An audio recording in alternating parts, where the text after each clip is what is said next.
Good evening. This is Sally Vaughn, and welcome to the Flowering of the Middle Ages, Week 2, History 4330. We're starting our second week tonight. In Week 1, we did an overview of the 12th century Renaissance.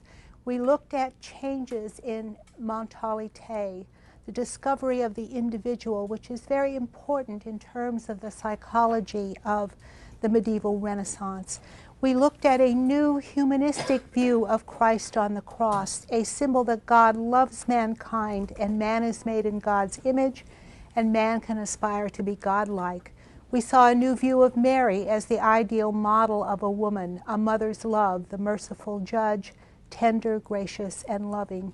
And we saw a new view of the devil, a comic figure and a joke. And just to refresh your memory, here is the view, the humanistic view of Christ on the cross, shown in his human form as dying on the cross like a human being.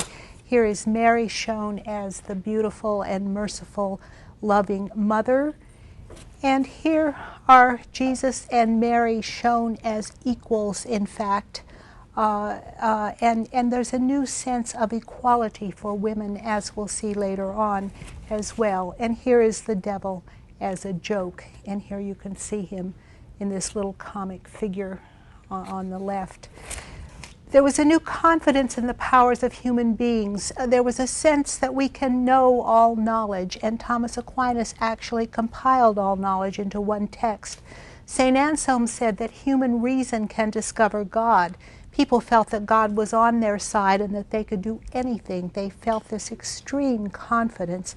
There was also a new sense of joy and even fun in life.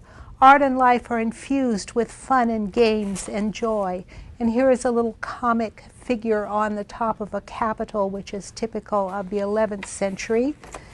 Here is a scene of men and women playing games, and here they are. You can see them playing ball and hide and seek and various kinds of games. This is an age of great fun and joy. Here are some wonderful comic figures, animals that are shown in comic forms playing musical instruments. And here are some jugglers. And finally, a wonderful scene of a scribe who is being bothered by a mouse who eats his cheese, and this is the little mouse who's stealing his cheese. So this is what this comic figure is about. But how did all this come about? Where did this blossoming of possibilities and unbounded confidence begin? What were the conditions that produced it? This week and next week, we're going to look at the background and origins of the medieval Renaissance. First, the technological and economic basis, and second, preconditions in early medieval Europe. So tonight we're going to see a lecture by Dr. John Lienhart, the Anderson Professor of Technology and Culture, and he's in the Department of Mechanical Engineering. And Dr. Lienhart will speak on the engines of medieval change. So if we could have... First, farmers learned to use horses. Then they gained full control of water power. After that, they too started building a civilization, and it was one that would soon surpass Rome. But now, Kenneth Clark stands in Poitiers looking at this crude building begun in the 5th century and finished in the 7th, remodeled, I should say, in the 7th. It is a valiant attempt to start a new life with grace and beauty in it. And like the old Roman structures, it was meant for posterity, and in fact, there it still stands today. But they hadn't got the hang of it, not yet. 500 years later, they would build Gothic cathedrals and more. But now, we have this pretentious little church, this determined attempt to leave the forest. For me, that strange little church speaks of bold, rough-hewn grandeur of the inventive spirit that I find more moving than Notre Dame or the great Colosseums. But then, that's my business. I cherish origins. I'm more fascinated by bare-bones beginnings than by full-blown, late-in-time success stories. The town of Poitiers is also another kind of birthplace as well, and I want you to come there with me for another great event in medieval history. The year is 732 A.D. This raggedy little baptistry is already standing, but now Muslim cavalry is coming up from Spain, trying to expand into Europe. How many of you remember the child's poem? I don't know if it was still being recited when you were children. My mother used to recite it to me. All for the want of a horseshoe nail, the kingdom was lost. You know, it talks about the sequence of events. A horseshoe nail is lost, a message doesn't get through, blah, blah, blah, the kingdom is lost. Well, that little bit of verse takes on new meaning in Poitiers in this year, in 732. Historian Lynn White turned history upside down after World War II. He forced historians to admit that they'd been looking in the wrong places. He showed us that kings and queens don't shape the world, artisans, millwrights, and engineers do. He put historians to shame for ignoring the craftsmen who make horseshoe nails. White's best-known work was Medieval Technology and Social Change. It's a very important book, and Professor Vaughan has put it high on the list of text material for you. It sets out the remarkable idea that the invention of the stirrup created the feudal system. White's very first sentence is a classic and strong and direct prose. What he says is, the history of the use of the horse in battle is divided into three periods. First, that of the charioteer. Second, that of the mounted warrior who clings to his steed by pressure of his knees. And third, that of the rider equipped with stirrups. And from there on, White is relentless. He begins with a Frankish king, Charles Martel, and for 100 years after Muhammad's death in 632, the Islamic Empire had swept across the Greco-Roman world. It reached its maximum westward expansion sometime around 732 AD when the Frankish king Martel finally turned the Moorish cavalry back between the town of Poitiers and Tours. But Martel did another rather strange thing in 732. He seized huge pieces of land from the church, and he set up horse farming on them. And so it seemed, even though he'd beaten the Moorish cavalry, Martel decided to copy it. You kind of look at that and you say, well, why? And so begins one of the great historical detective stories. White agrees that Martel wanted cavalry, but he wonders why. Horsemen didn't have stirrups. Without stirrups, they couldn't fight on horseback. Swing a sword or run a lance, and you fall off your horse. You could get into position quickly on a horse, but then unless you were crazy, you'd get off and fight on foot, because it was the only safe thing to do. While White worked on the puzzle, other historians redated the Battle of Poitiers to 733. Martel, it seems, began his horse farming the year before the battle. And so now we really have to ask what he was up to. And by the way, as you read a number of these medieval sources, you'll find the date bounces around. Some people will quote the old date of 732. Some people will quote the corrected date of 733. The corrected date is accepted today, and so it really leaves us with an historical puzzle. So White went looking for stirrups. Stirrups were known in China around the time of Christ. They showed up in India as a ring for the big toe. Toe stirrups appeared wherever the aristocracy went barefoot, but they were never commonplace. White carefully studied archaeological sites, and he found that the wide use of full foot stirrups began right about around the year 732. Now, very suddenly, we find war lances, armor, and heavy saddles. The most ghastly element in his dating was the appearance of crossbars on lances. Stirrups put the full momentum of a horse behind a lance. Why would you need a crossbar? You want to get your lance back after you've run somebody through, right? You don't want to go all the way through. You want to stop the lance short enough that you can get your thing back. How does that sit on your supper? Now, a rider with a strong saddle, with a high cantle or back support, and with stirrups was practically welded to his horse. His lance impacted not only with the mass of the rider behind it, but with the full mass of the horse as well. He suddenly became an offensive weapon of terrible force, terrible force. Now, let's look at some more pictures in the pass-outs. First, the horse and his center of gravity.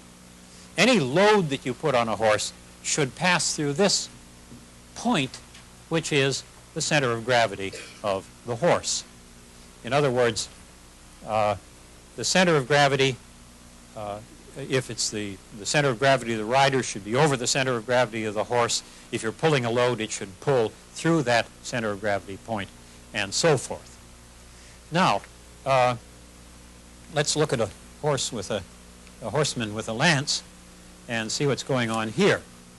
The lance has to be angled outward. You can't drive straight ahead, and so this means that the force on the lance is going to resolve itself into two components. One's a lateral force, and the other is an axial force. That isn't fax, like facsimile. That's F-axial. And that axial force is going to tend to push him over the rump of the horse. The lateral force is going to tend to tip him off. And so you've got a situation like this. The sum of the moments around the center of gravity has to add to zero, so you have to have a reaction force on the horse's back hoof if you're putting this axial force against the cantle. See, you have to balance it so that the rotary forces come out equal to zero. And this lateral force has to be balanced by the horse's left foot, which in turn force is transmitted by the rider's left foot on a stirrup. See how that works? Simple sort of mechanics. So that's why Martel took up horse farming. Someone in his court had figured out how to take the stirrup to war. Lynn White and his stirrup tell a remarkable tale about the power of even small technology to transform human life. For now, the first element in a power technology is in place. And here I come to the primary message I have for you tonight. It is that the emergence of European civilization out of the forests depended on one thing above all else. It depended upon the creation of a power technology. And to understand that, you have to understand something about your own body. Wait a minute. One more thing I want to do before I do that. I wanted to show you two saddles. This is a medieval war saddle with the high cantle, stirrups, and a high pommel in front. And it has its analogy in the working Western saddle. English riding saddle isn't at all like this. But the purposes of a Western horseman were very much like that of a medieval soldier. He's got to stay on the horse, he's got a rope, he's got to exert forces, and so you've got a high cantle, you've got a strong stirrup, you've got a pommel in front to tie a rope around and so forth. The saddles are really very similar in intention. Okay, now on to this other issue that I wanted to talk to you about, understanding something about your own body. I ask you to do an experiment. I ask each one of you to run up several flights of stairs as fast as you can. Use your watch to measure how long it takes to do it. Say you run 3 flights and it takes you 20 seconds. Now multiply the height of the stairs by your weight. If you weigh 150 pounds and the 3 flights go up 40 feet, then you've done 6,000 foot-pounds of work in 20 seconds. That's 300 foot-pounds a second. A horsepower is 550 foot-pounds a second. So you've done a little over half horsepower. That's what this formula is, okay? Now, if you're in good shape, you can generate a whole horsepower in a short burst like that. I'm an old man, but I can still generate a horsepower in a short burst. It's the aerobic stuff that fries my circuits. What if you climb all day? Can you climb a 6,000-foot mountain in 8 hours? Can you? Done it. How many of you have done something like that? A couple of hands go up. Yeah. Okay, what is that? 6,000-foot mountain in 8 hours? That's only about 30 foot-pounds a second. It's about a 20th of a horsepower. You can't sustain that kind of stuff working all day. That gets interesting if you compare your power with the machines that serve you. Suppose human beings had to generate the power required to supply a 150-watt light bulb. It would take 15 people doing 5-man 8-hour shifts to keep that light burning. An automobile engine that generates 100 horsepower does the work of 2,000 people. But when those people have to rest at the end of 8 hours, the automobile keeps right on going. If everyone in America worked like a galley slave, they'd barely generate enough electricity to power a small city. Okay? So come to another picture. Compare these magnitudes. A laborer working all day can do maybe a 20th of a horsepower. A farm horse working all day doesn't generate a horsepower. All day, a third of a horsepower. A medieval water wheel, 3 horsepower. A medieval windmill, 5 horsepower. Imagine what that means in terms of changing the way of life. Early 18th century steam engines, of course, opened the way to the modern steam power plant. You can see what happened then. Things really were affected. The engines of our ingenuity are big and powerful, and we are no match for them. We've become absolutely dependent on huge supplies of power. So, give yourself the means for considering what life was in a land with no power augmentation, with a people who would not keep slaves and had no other power source, whose religious beliefs forbade the keeping of slaves, which is something very, very much in favor of medieval Europe. The horse immediately held the promise for providing about 6 times the power of a human being. So, try my experiment. Time yourself running up the stairs and you'll see what an astonishing difference in scale we've created between our machines and ourselves. We're mice directing the movements of elephants. Run up the stairs and measure your power output. Take a long look at the enormous gulf between us and our machines. Learn how to view our modern machines with a well-balanced mixture of fear and respect. The beginning of all that change was in 732 when Charles Martel created the basis of horse-powered economy. He brought in a beast with the potential for doing the work of 6 people. So far it was only potential. To make full use of the horse, we had to solve some formidable technological problems. And we're going to look at those problems. But first, I'll give you a break. And one of the best ways to shake the flies out of your head is to go on back to the blue wing of the library. There's a wonderful stairwell there. Do the experiment, come back and report your power output. So we'll take a 15-minute break, and I'm going to ask you, some of you who've gone and done the experiment, how much power you actually produced. You got the formula there. Do it.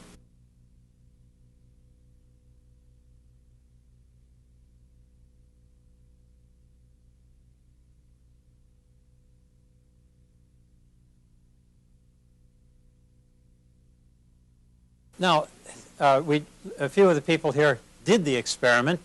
This gentleman over here is togged out in his track clothes, just incidentally, and managed to generate about 4/5 of a horsepower going all the way to the top, full 8 stories. Now, that's a bit of an accomplishment to do it over that large a range. Now, you went 6 flights. At 0.32 horsepower. 0.32. Not quite the athlete. You're not worried. But that's more or less what I would expect for a long run like that. When I talked to him, I found out that he does track in his on the side, so that might. Did anyone else do it? Anyone else got some numbers for me? Yes, I want to go do it up here at North Houston. Yes. How did you do? Well, she's afraid to talk on this thing right now. She's all winded, and I think she did it in about 5 minutes, right up 3 stories and back down again. Okay. Well, we'll try her out in a minute or two then. Thank you. The agriculture of these Frankish farmers was pretty minimal in 732. It was an awkward adaptation of Mediterranean farming. Now, Mediterranean soil is dry. The poorer farmers in, say, North Africa still plow it today as they did then. An ox or a camel pulls a scratch plow, and that's a single stick or blade that carves a notch in the soil.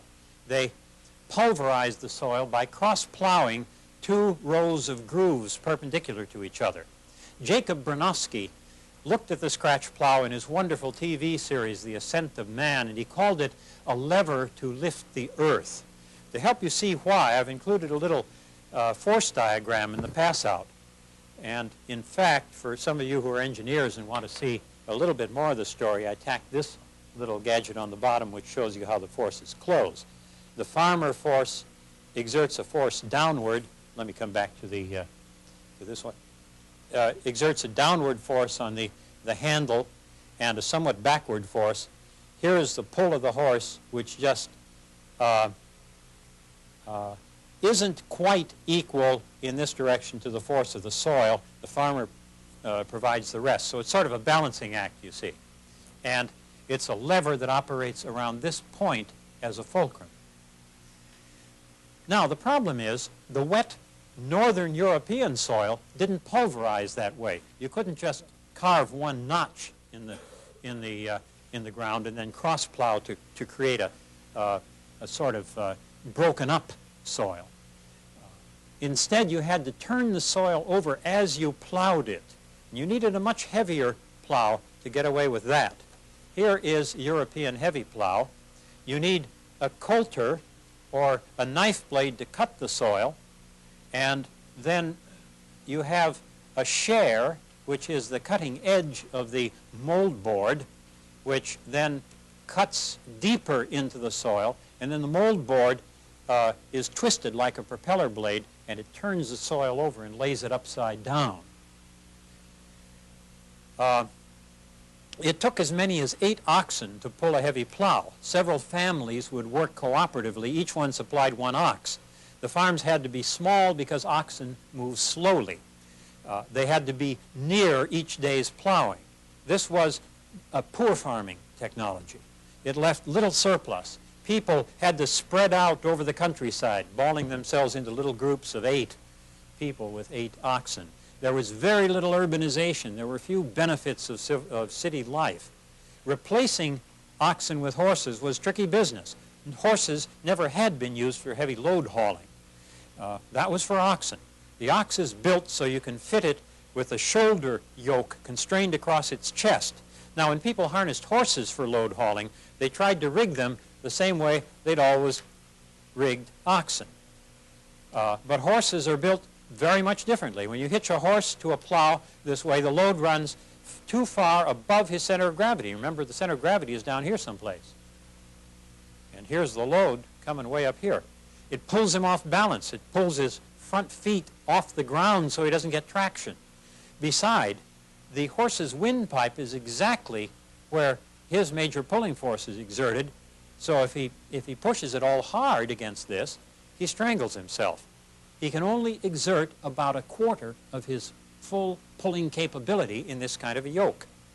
The horse poses other problems. His hooves soften and break up in damp northern European soil. That makes it impossible to use horses for plowing until you have something to protect his foot. And what is that? The nailed horseshoe. Yes. The horse collar and the nailed horseshoe were in place within 150 years or so of Charles Martel. But one more thing was needed. Oxen can simply graze grass. Horses need oats or some other crude protein, high-protein grain. Horses need more farming, but they weren't helping farming at all. Before the 10th century, farmers grew a crop in a given field one year, and then they had to let that field lie fallow in the next year. To keep from destroying their land, they could only use it half the time.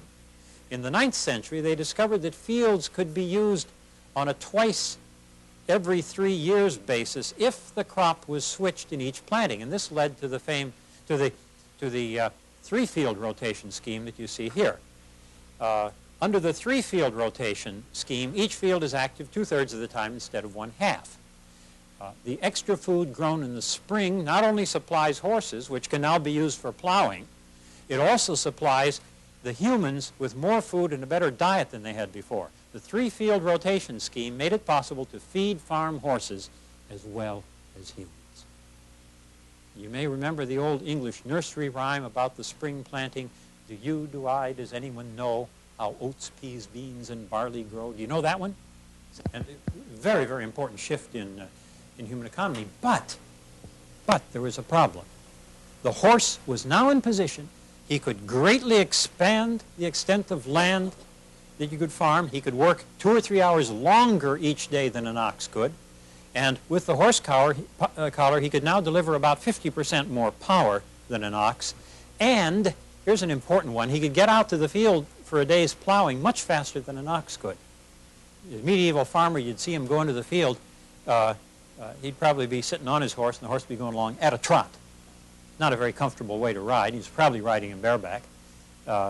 And the ox would sort of lumber along. And so you increased the radius that you could cover and still live in a small village, led for greater urbanization. So Martel started widespread horse breeding in 732. The nailed horseshoe and the horse collar came along about a century later, but the final element in the equation, the three-field crop rotation, there's the troublesome one. It also appeared about the same time as the nailed horseshoe and the horse collar, but the three-field rotation system required the rearrangement of real estate, and that meant obtruding on the social order, and that's kind of squarely in the middle of your area of expertise, how these medieval systems really worked. When I say your, I'm talking to Professor Vaughan back there. It took almost 200 more years to put the three-field rotation scheme in place. So it was about 1000 AD before the use of the horse in agriculture became widespread. But then its impact on northern European life was profound. I've already mentioned the sort of making possible villages and towns. For the first time, now farming was producing enough surplus food to support people who didn't actually produce food themselves. And what does that mean? It means towns and a non-farming class. You now have a new social organization, which, namely the city, which supports artisans and craftsmen. Then both technology and the arts began to develop very, very rapidly. So after 250 years of assimilation, the horse had the effect of urbanizing and civilizing Europe. It led to the stability of urban organization and to the development of art and technology. The machinery of feudalism was now in place. By 1000 AD, it was all there: fiefdoms, knights in armor, and finally horse-driven agriculture. I'm not going to talk about those medieval institutions. I'll leave that to far better qualified people than I, but it all rode in on one little invention, that seemingly minor improvement, the stirrup.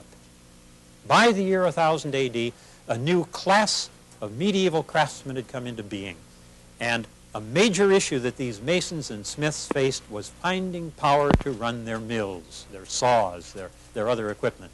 It was to the development of man-made power sources they turned their attention next. The water wheel was first of these. It was probably a North African invention. The Hellenistic engineer Philon of Alexandria described water wheels in the 3rd century BC. There are several accounts of water wheels toward the end of the 1st century BC. The Romans certainly used water wheels from time to time, but that didn't evolve into a widespread technology, probably because they had another power source. And what was that? Slaves. By now, very suddenly in the 10th century, medieval technologists seized on water power with a vengeance. They began building water wheels at a furious rate. Here's a sketch in your notes of the 3 different types of water wheels. These commonly ran under 8 to 30 feet of water head. And the 4th type that I haven't shown you yet, but I will in a minute, is the horizontal wheel on a vertical shaft. The first one here is the overshot wheel, where the water gravity simply carries the wheel around. The undershot wheel, where the kinetic energy is taken out of the water. Never mind that 1/2. That's, oh no, pardon me, that's not a 1. That's a velocity 2. Never mind that. The velocity 1 and velocity 2. Velocity 1 is high. Velocity 2 is low. And finally, the breast wheel, which is another variant on the overshot wheel. This time, though, you're supplying the wheel at sort of chest height, and that's why it has that name. So those are 3 of the 4 types of medieval water wheels, and that was one of the new power sources. The second power source that the medieval millwrights developed was wind power.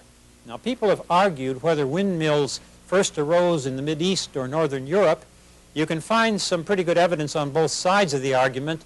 White says that, finally draws the conclusion that it was first developed in Northern Europe, and then the Arabic countries picked it up. But since White, there's been an awful lot of evidence to pretty well convince me that it was an Islamic invention, probably in maybe the 9th or 10th century in that time. The Muslims had some very imaginative and quite different windmills from the ones that, from the medieval ones. They had vertical towers with propellers inside. The water wheel, you'll start seeing it pick up in the 10th century in Europe. And as Professor Vaughan has pointed out, the Domesday book reported 5,264 in England, which is an enormous difference in quality of life. Okay, as a historian, I guess what I was clicking onto was if it's the windmill is invented in the Muslim world, how did it get into Europe? Because in the 12th century, there are windmills just exploding all over the place. Everybody had one. And there is evidence that Crusaders were seeing it and bringing the idea back. Yeah, that's the most likely thing, that they brought it back from the Crusades. And the timing would be right, because 1180 is roughly the time that the windmill appeared. In England. In England and in some of the northern, Denmark, I think, is another country where you find it. Some of the North Atlantic countries. Okay, well, that raises some interesting problems. I guess sort of looking at who went on the crusade, one could figure out the route, possibly, of you know, who brought it back. My understanding is that the historical record is fuzzy on those issues. I mean, there's some basic research that I think somebody is going to do soon. Yeah, certainly the chroniclers would not necessarily write that sort of thing down. Yep, exactly so. Okay, thanks. Now, before we look more closely at water and wind, I'd like to say something about the enormous difference between inventing something and developing it. You know, it's very frustrating trying to date the origin of any invention. There's always somebody who had at least part of any idea earlier than you thought they did. That's one reason I'm so down on the patent system. The patent system doesn't reward real inventors. It rewards the people who own the patents, who are really quite different most of the time. We've already seen that with the stirrup. It kept appearing in rudimentary forms from the 1st century BC. But credit for recognizing the potential of the stirrup and putting it to general use really has to go, let us say, to the court of Charles Martel. Even so simple a thing as the hand crank was assimilated into general use very late in time. We've seen hand cranks all around us all our lives, and it's hard for us to understand the enormous mental hurdle that people had to overcome before they could invent a device that would convert back and forth motion into rotary motion. How are you? Can you do this? Can you switch it? It took some thinking to master that one, didn't it? The idea of transforming translatory motion into rotary motion is really very sophisticated intellectually. It's a hard idea to digest. And here, let me show you what I mean. This kind of thing is ancient. What I'm showing you here is a noria. Now, the difference between a noria and a water wheel is a word we use to identify the thing that takes energy out of the water and does work. A noria, on the other hand, takes energy out of the operator and uses it to lift water. It's a reverse process. So this is not a water wheel, this is a noria. And this kind of thing is ancient. The capstan for doing work came later in time, where you walk around pushing. But the idea of a hand crank is a whole new level of sophistication. The idea of taking my translatory motion of my arm, creating it into rotary motion, that's extremely sophisticated. This gadget, if you want some idea of how it's sophisticated, remember when you were 3 years old and you had your first tricycle? You remember you turned it upside down and you worked the pedals? Which of you has not done that? No hands. It's one of those things that every child does because it's hypnotic, the way in which you turn the pedal into a crank and see that motion. It's very sophisticated intellectually. If you haven't done it, it's hard to think of it. For millennia, we did domestic grinding of grain in small hand querns. The Roman quern was a top stone, a pestle, turned by hand with no crank against a bottom stone or a mortar. It wasn't until about the 9th century that we find the seemingly simple crank mechanism, and a quern is screaming for that advance. used to do hand grinding of grain and other simple tasks. Okay? So thinking things up, developing ideas, and bringing them into widespread use, there's a huge gulf, and you'll find that that is shot through this whole technological business, something you should be aware of. Now, let's get back to the medieval power technology that arose during the late 10th and 11th centuries. When William the Conqueror invaded England in 1066, he set up this very, very complicated administration, and, as we've just noted, he found that in a population of 1.4 million people, they were served by 5,624 mills, and that's one for every 250 people. The mills typically generated around 3 horsepower. That's 100 times what you can do during an 8-hour day, and more than 10 times what a horse can do. And the mill is neither tired nor hungry at the end of 8 hours. It can go right on working. I've indicated that windmills were a slightly later invention. Windmills started turning up in the records in the late 12th century. They generated more power than water wheels, and of course you didn't have to be next to a stream to build one. You did have to have a decent supply of wind. Now, let's run through some example of these medieval power devices that I've copied out of a 1686 device, Theatrum Novum Machinorum, by Beckler. That is, a theater of new machines. These pictures may show some gearing that you wouldn't have seen in the earlier medieval machines, but they're very, very close. They'll give you a very good idea what the medieval forebears look like. This is a grist mill driven by an undershot water wheel. That's typical design. The water wheel is over here, and the milling, actually the millstone is up in here being supplied grain by this hopper, and the gearing is down here. Another very important medieval application was sawing. There was a lot of sawing to be done. The millwrights themselves needed to saw wood to create their mills. Kind of go in a circle there. Could you back off just a hair so we can see the... Could you give us a wider shot, please? A little bit wider shot? There we are. Yeah, so you can see the undershot wheel down here. Down here at the bottom. That's where the power is. No, I want you to open. There we are, so you see the whole thing. And here is another one. This is a very, very important medieval application. This is the fulling of wool done by an undershot wheel.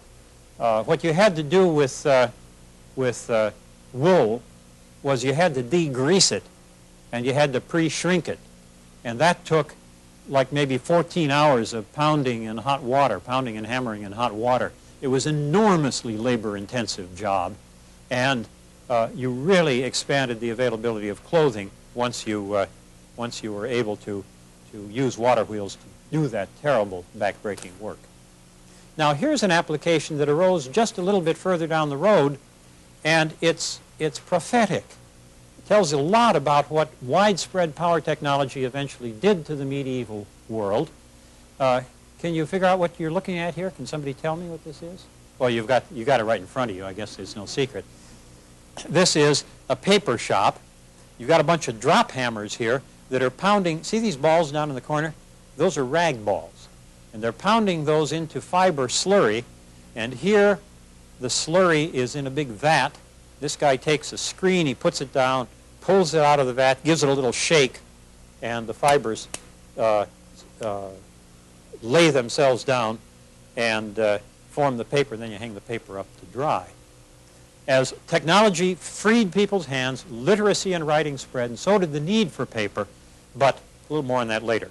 At this point, I'll mention one medieval institution that did a great deal to expand the use of power technology, and that was the Cistercian monastic order founded in the year 1098.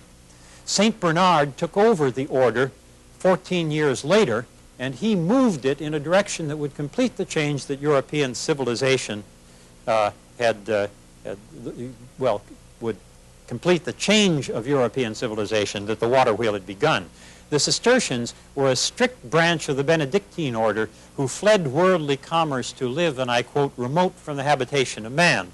But under St. Bernard, they achieved this life by setting up an economic independence based on the highest technology of the day. By the mid-12th century, the Cistercians had reached the cutting edge of hydropower and agricultural technology. Typical monastery straddled an artificial stream brought in through a canal. The stream ran through the monastery shops, living quarters, and refectories, providing power for milling, wood cutting, forging, olive crushing. It also provided running water for cooking, washing, bathing, and finally for sewage disposal as it went out the other end of the close. Those monasteries were, in reality, the best organized factories the world had ever seen. They were versatile and diversified. Of course, they represented a rather strange way of living remote from the habitation of man, but of course that's another matter. We're going to see St. Bernard some more in this course. Would you be talking about him in other contexts? I think that actually Doug Jensen will be talking about him in Church and State and the monastic orders. He was a tough character. His religious views were oh, he's not one of my favorite saints. I must admit, he really was a sort of harsh and strict and stern and forbidding person. But on the other hand, he did some incredibly remarkable things, and one of it is encouraging this farming technology. And as you said, the Cistercians were on the absolute cutting edge of the technology development. But of course, their mission was to go out into the wilderness. And so they would go out into the wilderness and the forest and make it unwilderness. Yes. They'd clear the land, and so they were the forefront, in the forefront of opening the medieval frontier with land clearing. And so that was very important from other aspects. Yeah, during the 12th and 13th centuries, I think they had something like 742 monasteries, and they were major agents in the mechanization of medieval life. Now, yeah. Oh, go ahead. No, well, and also, well, this meant in medieval Europe, the frontier, like our American West, their frontier was in the east, yes. And so opening the lands of farther Germany, Poland, Hungary, and Eastern Europe, and that's what these Cistercian monks did. I mean, this incredible expansion. I have another example of that eastern expansion coming up in a moment, too. Now, I mentioned earlier the vertical axis wheel. This is what one looked like, and I want you to notice a feature of this wheel. Notice that water is being carried into the water wheel down here through a pipe. And the pipe discharges into this reservoir, and what do you make of that? What's wrong with this picture? Can anyone tell me? You got it. You got it. All of the head between here and here is just being dissipated. Turbulent mixing of the water, a little bit of heat generated into the atmosphere. Nothing matters except the head from here to here. Everything from the mountaintop down to here is wasted. Now, when you first see this penstock, it might suggest to you that people are getting the idea of the water turbine, but of course, they're wasting it all at that point. We'd have to wait for Newtonian mechanics in the 18th century before we can understand that the water should be taken all the way down the mountain in a high-pressure pipe and allowed to impact the water wheel with great force. That's how a modern impulse turbine works. The idea of the turbine was actually suggested by Leibniz and Euler and others in the late 17th century and the 18th century. Practical impulse turbines, though, had to wait until the early 19th century. We've only had turbines for about 150 years. I think that's just astonishing. One late medieval character actually suggested an impulse turbine, and that was Leonardo da Vinci, but only in a picture. Now, consider what that meant. The water turbine, unlike the water wheel, was the result of using science to advance technology. That sort of thing was as far from the medieval mind as you can get. Science and technology were disconnected. The 13th century gave us another energy source, even more powerful than water wheels, though. That was the windmill, and I want to say a little bit more about those. I want to show you a post-windmill. This was the first kind of windmill that came in, cutaway view, and the sails would have been attached to the shaft on the upper left right here, but the sails aren't shown because they would confuse the picture. The milling equipment is contained in a room which is turned around on this central post along with the sails themselves. Now what the miller has to do is grab this tongue and wheel the blades so they face into the wind. He's got to keep doing that. The wind shifts, he's got to run out, and he's got to turn the mill around. Very complicated business. That wasn't automated until 1752, that process. Soon after millwrights made this mill, they came out with a larger one, the turret mill, and I'm going to show you a surprising picture of a turret mill. Does anyone recognize this? Have any of you seen this one? This is in... Question? In what? Question? Yes. When was the windmill automated? 1752, long after any medieval period. Thank you. I'm off. Good. I mean, not good. I mean, stay with us. Now, the way a turret mill works is this. The top turret carries the sails, and the milling equipment is in the stationary room below. Now the miller only has to turn this top turret, this part here, with the tongue. This one in Victoria, Texas, is in Memorial Square down there. This is frozen in place. You can't actually turn it. Have any of you seen this one? The first windmill in Texas. It was first built in 1846, and then it was rebuilt in 1870. So many of these are the original parts. It's quite an historic piece. Now, windmills came on very quickly after about 1180 A.D., and I'd like to give you a little case history. Monkton, England. That's an island off the coast of Kent, not far from Canterbury Cathedral, where Thomas à Becket was murdered in 1170. The monks at Monkton had long since set up a water wheel to grind grain for their monastery. Then, in 1198, a man named William Wade built a windmill near the monastery. Problem was, he built his windmill on land his uncle had sold to the monastery back in Becket's time. Wade had always disputed the sale. He figured the land was still his. The monastery had once had 140 monks. Now it was going downhill. There were fewer than 100. And when the windmill went in next door, the monks were furious. Not so much over the encroachment on their land as the appearance of this competitive technology. They took William to court. By now, the Normans had created legal log jams that rival the ones we see today. First, the monks went to a local manorial court. Then the case got bumped up to the royal court. The royal court found against William. They ordered him to tear down his mill. But about this time, King Richard was assassinated, so William crossed the English Channel and he went to King John in Normandy. He offered the king 10 marks to confirm his right to operate the mill. That was a standard bribe procedure. It was the way you did business. It was a small potatoes transaction. The king said, fine. So the monks were patient. They opened another lawsuit. This time they charged that William had deceived King John in Normandy. He hadn't mentioned the judgment that was pending against him. By 1203, a priory court in Canterbury found against William again. This time he agreed to tear down his mill and return the land to the monks. But he didn't do it. By 1205, the case was back in King John's court, and there William finally lost the case, and he lost his windmill after 6 long years of litigation. Of course, not long after all this frou-frou, the Monkton monks themselves began building windmills.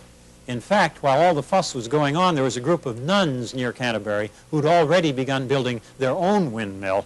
They needed it to grind grain for their cloister and for a hospital. So we recognize that kind of legalistic and competitive maneuvering today. What might be less recognizable to us, though, is the more scientific side of the process. Ask yourself this question.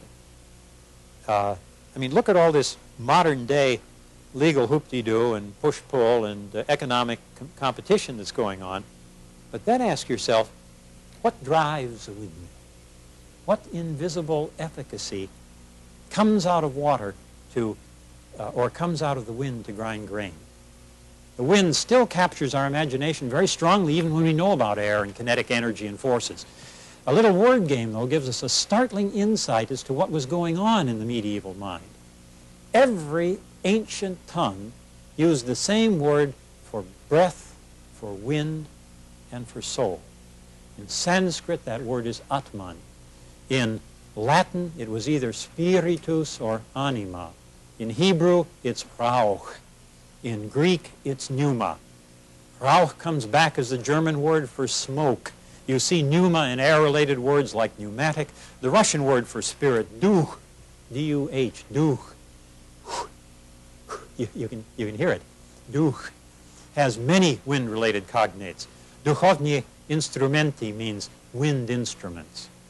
The connection is that both the wind and the soul were the breath of God. Genesis begins with God breathing a soul into Adam. Medieval engineers saw nothing less blowing their windmills.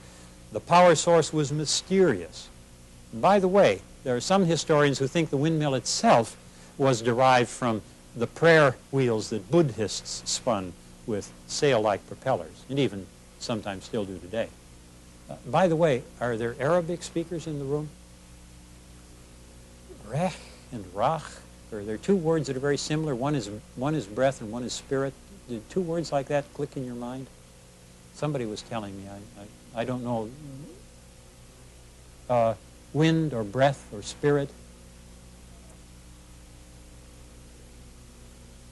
I think you find the same pattern. Yeah, in Arabic. And Chinese speakers here? Got some Chinese speakers? No Chinese speakers? No? I think the word is she. But again, there are so many pronunciation difficulties when you go into Chinese, as there are in Arabic, that you know, I may be hopelessly scrambling the word. Anyway, the return to wind power today is a new wind blowing through through a modern technology. I have a friend who teaches thermal engineering at UCLA. He's bought a power-generating windmill on a windmill farm in California. He tells me he goes out to see it. I ask him why. He says, it's pretty. But I strongly suspect that the attraction is somewhat more basal and somewhat more fundamental than that. I just suspect that the etymological connection in this is very, very strong. Now, well,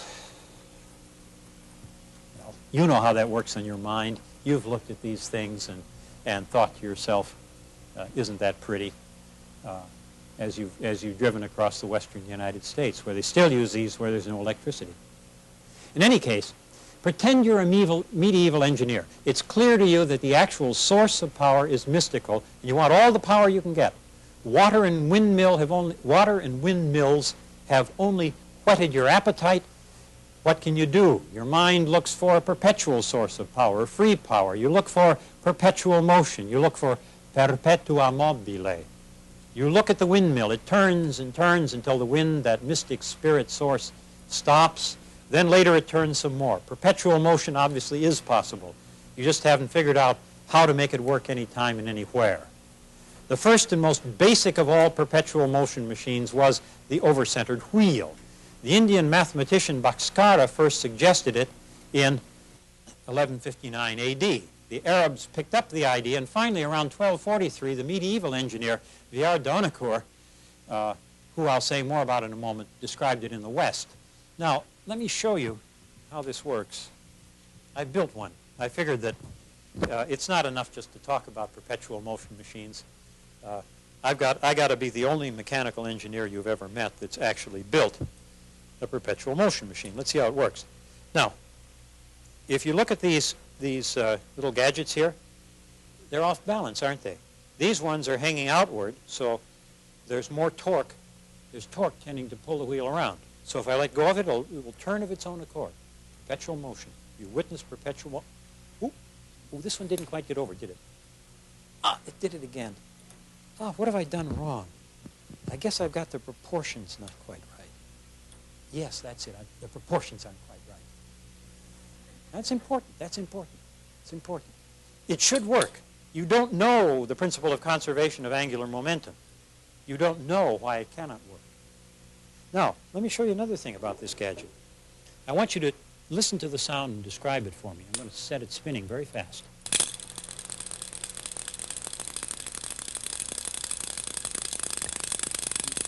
Clicking sound. What happened? What happened? We think we heard a clicking sound. You heard a clicking sound, but describe the clicking sound. You know, there's something funny about it. Listen again. You hear much clicking? No. No. It piles up at the end. Let me give you an analogy. Here's a bottle of liquid paper. What happened there? It was rolling along fine, and then it stopped rather suddenly. Now, there's a message in that. Each time one of these clicks, that's a fall, that's a dissipation of energy. Potential energy is wasted, blown off into the atmosphere. If I were to take these things off and spin the thing, it would spin a lot longer. But once they start eating up energy, they eat it up faster and faster. Same thing happens in here. I start this rolling, and the liquid paper is spun to the outside. But then, as it slows down a little bit, it starts sloshing, chewing up the kinetic energy. This thing would work better without those little gadgets on it at all. So it's all quite puzzling. This invention has been invented over and over again, and yet it's worse than no invention. Let me give you another one. This is from the 17th century again. This is one of Berkler's overcentered wheels. This is a pump to supply a fountain. And this is an Archimedes pump. An Archimedes pump works like this, spiral of Archimedes. This was a very, very popular medieval kind of pump. It was used very, very broadly. And here it is being used in this, with this overcentered wheel to generate power. Okay. This is an overcentered wheel. The balls run out. I think you can see how it works. I won't go through an explanation. People tried to build these things. They didn't see they were chasing their tails when the devices didn't work. One of these gadgets with no external load would coast along for a while, going clickety-clack on inertia. And when it slowed down, people would wonder what minor error they made in proportion. In fact, when I had this thing built down in the ME shop, I had two very intelligent machinists saying, wait a minute, couldn't we make this run better if? Right? It's violating the first law of thermodynamics. It'll never run. Okay?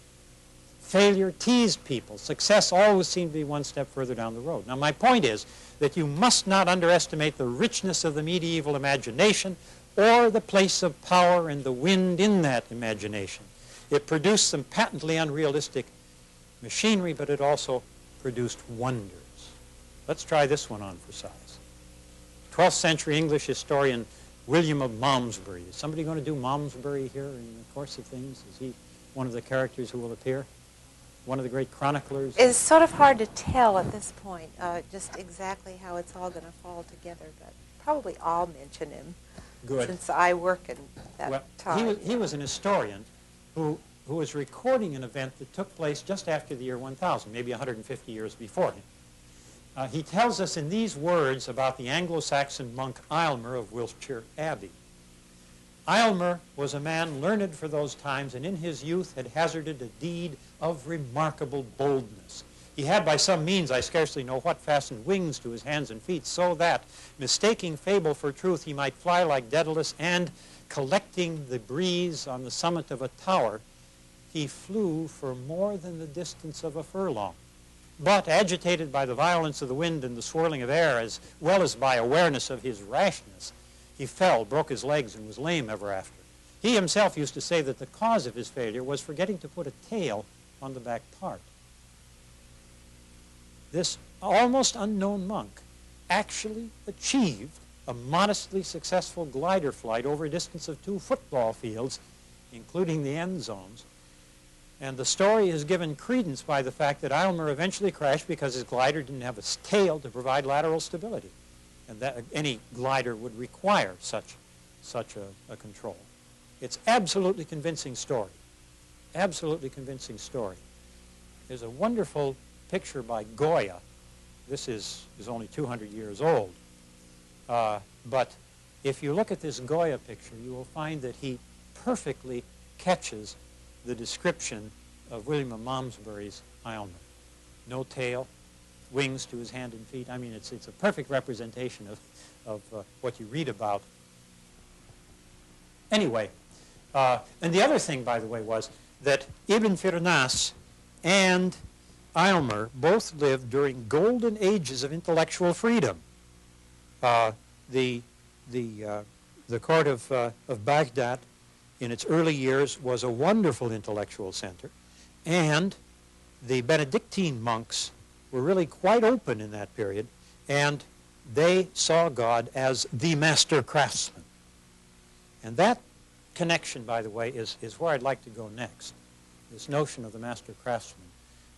It brings us to the grandest technology of the new power-based medieval period, and that is the Gothic cathedral. Around 1050, the buildings of the great French abbey at Cluny began rising. Pilgrimages to the Holy Land were by this time bringing back Eastern ideas about art. Cluny leavened the stern architecture of Rome with Oriental exotica. Now, enter at this point two people. One was the aristocratic St. Bernard, who left the world to become a monk, and he led church reform. For him, the Byzantine elegance of Cluny was a distraction from God. The other person, though, was Suger. Suger was born poor and given to a monastery by his father. Monastic life was Suger's path into the world and not away from it.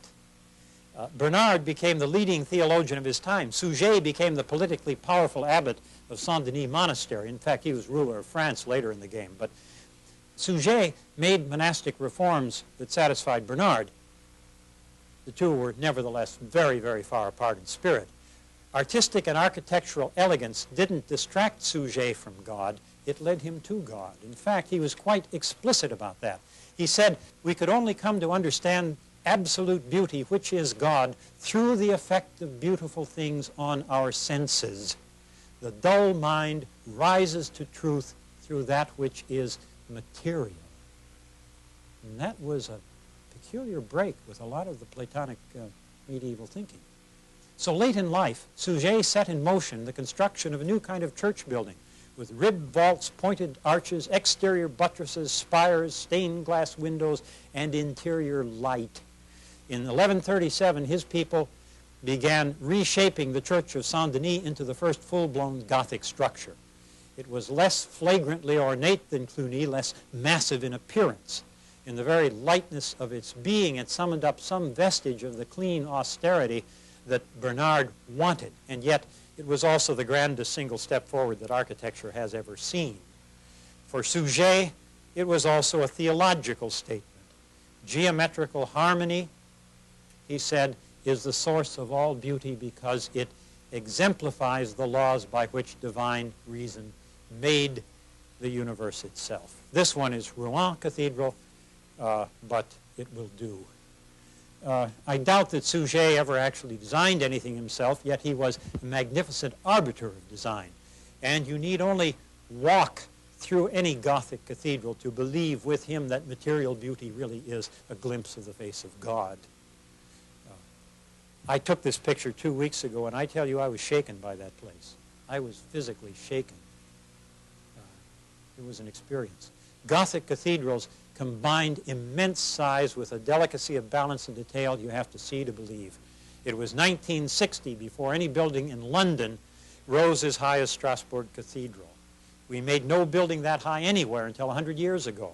Only by adding iron and steel could we raise taller buildings than the Gothic master masons did. One way to understand just how vast all this cathedral building became is to take stock of the stone that went into it. Suppose we count up all the stone used for all the great constructions of ancient Egypt, the pyramids, Karnak, the endless burial monuments, each one grander than the one before us. All that stone. The Great Pyramid alone is made of 40 million cubic feet of rock. Now, here's a startling statistic. The limestone quarries of northern France produced more stone during 300 years in the High Middle Ages than was used over 3,000 years' time in ancient Egypt. Those Gothic buildings ate an enormous amount of rock. Some of the cathedrals were almost as tall as the Great Pyramid, and so many were built, so much stone. This is the floor plan of Chartres Cathedral, and this is the pyramid, and they're both done to the same scale. And Chartres was the second Gothic cathedral built, and far, far from the largest. If you look at the floor plan of St. Peter's Cathedral in Rome, it will dwarf the pyramid. The blood of the Battle of Hastings was hardly dry when William the Conqueror began hauling French stone to England to build the battle chapel there. After that, we find huge quantities of rock moving across the channel. Stone for Canterbury Cathedral, stone for Westminster Abbey, stone for Winchester Cathedral, stone for Norwich Cathedral. Some of this rock came from open pits and some came from underground mines. 800 years later, dirt has filled in most of the old open pits and grass has grown over them. The underground stone quarries are another matter. They are still there. Some have been sealed off and some are now used to grow mushrooms. The one at Saint-Lô-d'Esserand, north of Paris, is still in use. It reaches so far into a hill you have to haul stone out over a mile of tunnel. Here and there its caverns open into workshop areas where stone is shaped before it leaves. The Germans used those areas to make rocket engines safe from Allied bombs during World War II. Paris sits on limestone. The earth under it is a rabbit warren of tunnels. The Paris metro has 190 kilometers of underground lines, but the quarries crisscrossing under the city run twice that distance. I suppose those tunnels remind us that our works have been altering the face of Earth for a long time.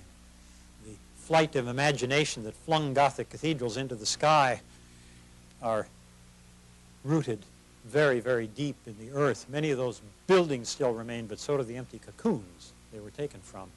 Maybe they kind of remind us of a balance of payment that we can never escape when we build things. Historian H.G. Wells tells us that societies take two forms, communities of will and communities of obedience. Ancient Israel and the Vikings were communities of the will. They were dominating and aggressive. Their leaders were masculine, and so were their gods. But female attributes are woven into the worship and the thinking of a community of obedience. By obedience, Wells means submission not to authority, but to principle. He offers ancient Egypt and medieval Europe as examples. The Virgin Mary gave God a female face, and here we get back to Chartres Cathedral, gave God a female face in the medieval church. She took up lodging in the medieval mind, and she gave Masons a new perspective. By submitting themselves to a God who worked through human hands, they could work miracles, and they did work miracles. They did. Listen as a 12th century eyewitness tells us about Chartres Cathedral. And again, this is Rouen, not Chartres. You'll see what Wells meant by a community of obedience. Wonderful set of words here. When the towers seemed to be rising as if by magic, the faithful harnessed themselves to the carts and dragged them from the quarry to the cathedral. The enthusiasm spread throughout France. Men and women came from far away carrying provisions for the workmen, wine, oil, corn. Among them were lords and ladies pulling carts with the rest. There was perfect discipline and a most profound silence. All hearts were united, and each man his enemies. Think of that moment grows when we realize that Chartres Cathedral is one of the great architectural miracles of all time, but so is the Great Pyramid. Its builders worked in gangs of 20 or so. On a busy day, you might find 200 gangs on the site. The men proudly signed the stones they hauled. One is marked the vigorous gang, another the enduring gang. One crew was obviously having fun. They chiseled how drunk the king is on their stone. A foreman wrote that his gang toiled without a single man getting exhausted, without a man thirsting, and they came home in good spirits, sated with bread, drunk with beer, as if it were the beautiful festival of a god. Our finest works reflect commitment and ideals. Those monuments were hurled skyward by workers with a profound belief in their work. And if they were drunk, it wasn't on beer or wine, it was on the elixir of the cause to which they had submitted themselves and the eerie power it had given to them. Now, before I quit, I want to sound two themes. The first has to do with the decline of a technology. Gothic architecture suddenly appeared in the 12th century. It had dominated the European world for 250 years, then it abruptly stopped developing near the end of the 14th century. The people who created this work were largely uneducated. There's a big question as to how many master masons could even write their name on a document.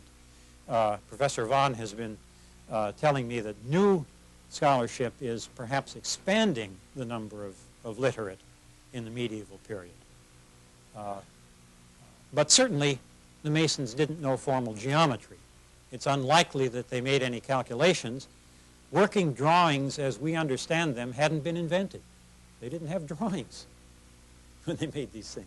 Medieval cathedral builders learned their empirical art through apprenticeship. Master builders had all kinds of tricks of the trade up their sleeves. Vast knowledge of material selection, personnel management, geometrical proportioning, load distribution, architectural design, and a firm sense of liturgy and Christian tradition. And like the millwrights, Masons saw little clear boundary between things material and things spiritual. Their art flowed from their right brain. It was visual and spatial. They elevated tons of stone into the air to communicate their praise of God, and when they were finished, they embellished the nooks and crannies and high aires of their buildings with the phantoms of their minds, with cherubs and gargoyles and wild caricatures of one another. This is the Santé Chapel on Ile-de-France in Paris. This is a gargoyle. It's a water spout. The water comes out his mouth. It started raining cats and dogs as we went into the building. I got this picture just as we went in. It was still dry, but then when we came out, he's spewing water. Isn't that a marvelous concoction? That is somebody's flight of the mind, and make no mistake. It's a human caricature, the human kind of stretched out in this arc. It's a beautiful thing. So what became, well, let me show you another one. Professor Vaughan started out by showing you Notre Dame Cathedral. And there it is. I took this picture from across the river, and then I got curious. There are all these details you never see from the street. What's this stuff? You never see that stuff. So I pulled out my 600-millimeter lens, and lo and behold, there is this parade of copper figures, brilliant copper figures, marching down the roof from the steeple. Just up there, celebrating what's in the architect's mind. You can't see it. It's incredible. So, what became of this marvelous art? The best guess is that it died when the master builders became educated gentlemen, when they moved into offices and managed the work of others at a distance. At that point, the hands-on creativity that had driven it so powerfully seemed to dry up. You see just the beginning of that in a proud inscription, 25 feet long, that runs just under this line of trees on the south transept of Notre Dame. It says, Master Jean de Chelles commenced this work for the glory of the Mother of Christ on the 2nd of the Ides of February 1258. Masons were turning into proud swashbucklers. Chartres Cathedral, we don't know the names. The names weren't important. The product was important. Now, 25 feet long, the whole south transcript bears his inscription. The 13th century architect Mason was a powerful public figure. Once he'd been simply first among peers. That Notre Dame inscription was 1258. 100 years later, the age of the cathedral was all but over. I've already mentioned one of the late great medieval builders. He was Viard de Honnecourt. By 1250, Viard had produced well, he'd worked on many famous cathedrals, but he'd produced no one masterpiece. But he left behind an astonishing set of sketchbooks. This is a picture from his sketches. It is, like all of his sketches, two-dimensional. He had no mastery of perspective or technique for representing 3 dimensions. Viard's books represent a dazzling array of interests. He was an innovator. He honeycombed Reims Cathedral with the first interior passageways, and you can see those passageways running in here. By creating those interior passageways, you eliminate the need for scaffolding for the building, and you also aid in maintenance and firefighting. His passageways have been part of cathedrals ever since. Now, here's another one. His books teem with ideas. One of these ideas was this first European sketch of a perpetual motion machine, the Overcenter Wheel. That may seem like a poor reflection on Viard, But later he gives that idea another twist. He suggests lasting motion of a workable kind when he sketches the first clock escapement mechanism. But modern clocks rose out of that crude sketch to change Western thinking and Western science and technology. Viard traveled to less developed countries. He exported the new architecture. He traveled to the East. He created intellectual firmament. But still, a generation or so later, his kind had become managers of other people's ideas. They kept picking the fruit, but they'd stopped tending the orchard, and we're left to ponder our errors. We in America have created the same gulf between making profits and making things. We're also losing touch with our imagination and the clear, hard stone of making and doing. We'll pay the same price if we don't find a way to reverse that drift. You got to do things. You got to go out and run up the stairs.